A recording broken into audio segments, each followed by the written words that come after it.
let's shift focus to Manipur, and the suspense over Manipur's political future ended with the resignation of his beleaguered Chief Minister Biren Singh, who resigned yesterday. This has now paved the way, hopefully, for new alternatives in the beleaguered state. The message was loud and clear for Biren Singh on Saturday itself, when only 20 out of 46 NDA MLAs took part in a meeting called by him to discuss the budget session, which was scheduled to start today. BJP top brass didn't want to take any chances in the assembly, but the bigger question is, will the violence and the instability in the state end with Biren Singh's resignation? First, let's take a look at the assembly composition.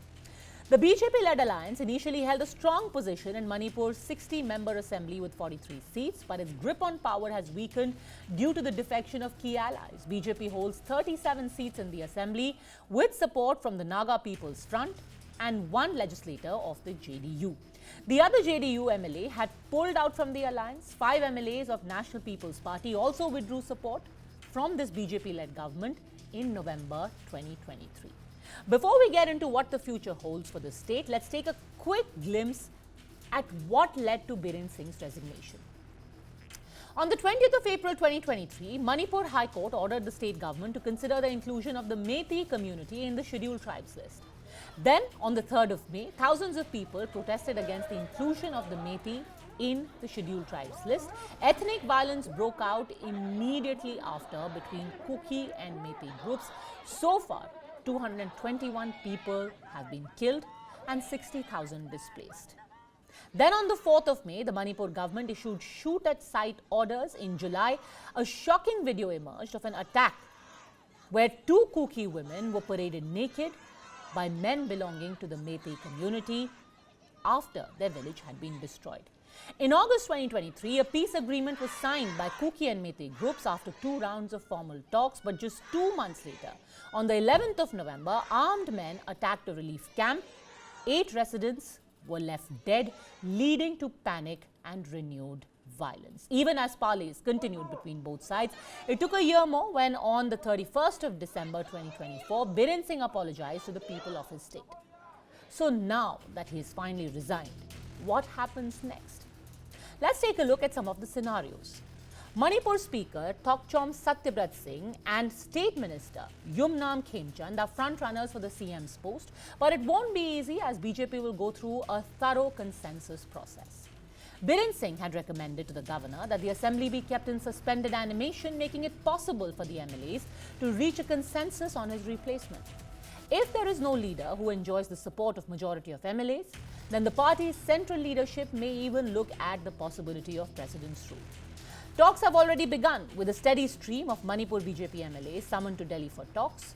The centre is taking stock of the situation and may even consider president's rule. According to Article 356, president's rule shall be laid before each House of Parliament within 2 months. If not, then president's rules shall cease to expire.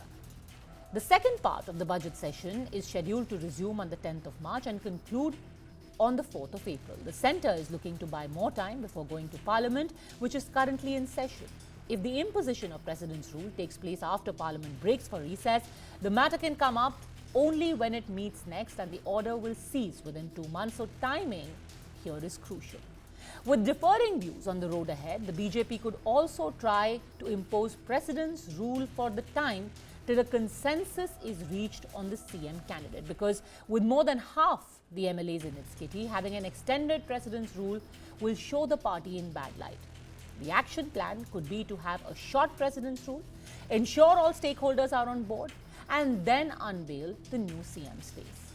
The party can also announce mid-term assembly elections in the state, but this could potentially backfire. NDA has lost both the Manipur Lok Sabha seats in the 2024 general elections, and they wouldn't want a reflection of that to be seen in the assembly results as well. The biggest headache for the BJP is an inflammatory voice clip alleged to be of Biren Singh.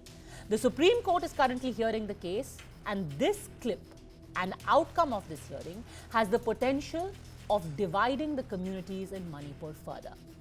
On the 3rd of February, the Supreme Court sought a sealed cover report from the CFSL, Central Forensic Sciences Laboratory, which is examining these leaked audio tapes. According to Cookies, the audio establishes that Biren Singh had a role in fueling the ethnic conflict and also playing a partisan role.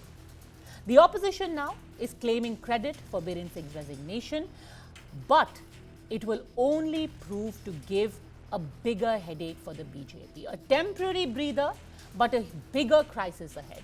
Political steps need to be taken to ensure that Manipur doesn't only stay limited to politics, but sees genuine healing and reconciliation of the people in the violence-hit areas.